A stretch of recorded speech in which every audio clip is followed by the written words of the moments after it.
عايزك تركز في الموقف ده وتعرف هل هو مكسب ابيض ولا تعادل. اعتبر انك وقفت الفيديو ورجعت. لو قلت ان هو مكسب ابيض فانت تبقى حرفيا لعيب عبقري. شغال لك بس صور التقييم الاول.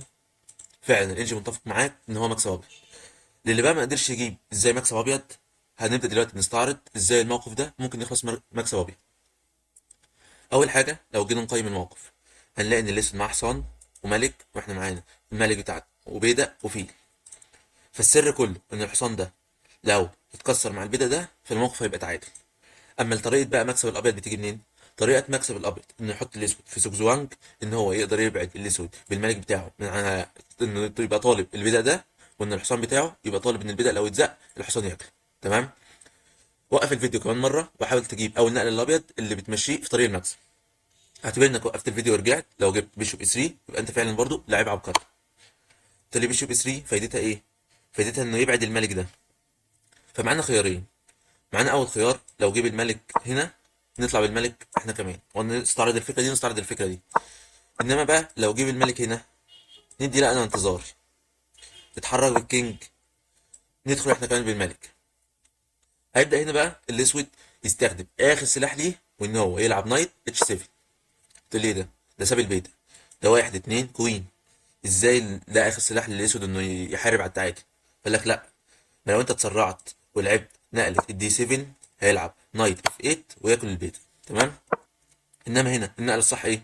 النقله الصح انك تديله كش. هيلعب كينج سي 5. دي برضو النقله الوحيده اللي بتخليه لسه بيحاول ياخد البيت.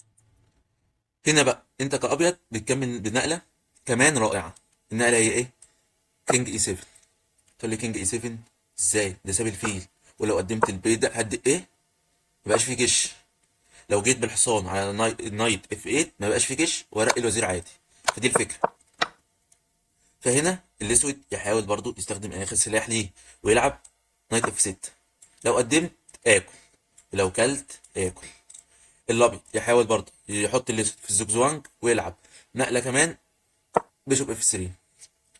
يوم الاسود لعب كمان نقله نايت. لو قربت اكل.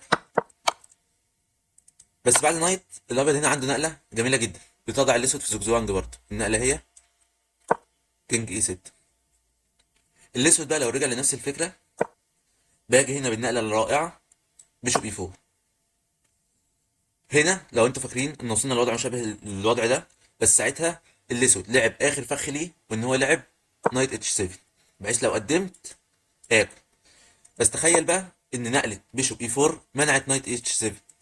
لو رحت بالنايت هنا هتلق بالفيل، وهنا الاسود يكون اتحط في زجزوانج رسمي مفيش منه مفر والابيض بيكسب.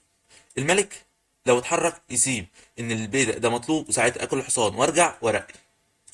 والحصان لو اتحرك واحد اتنين كوين. لو اتحرك نفس اللي واحد اتنين كوين. لو اتحرك يتاكل. اتحرك يتاكل كل واحد اتنين كوين. اتحرك بعد خالص واحد اتنين كوين. اتحرك بعد خالص واحد اتنين كوين. نرجع بقى بالموقف الاول. لو حد كان فكر في ان هو يفضل رايح وجايب الكينج، يعني لو رجعنا هنا لو قلت لي بعد النقله دي هو فضل رايح بالكينج تاني، اقول لك هنلعب بيشوب بي 1 رايح وجايب الكينج. بيشوب سي 2 نقله انتظاري.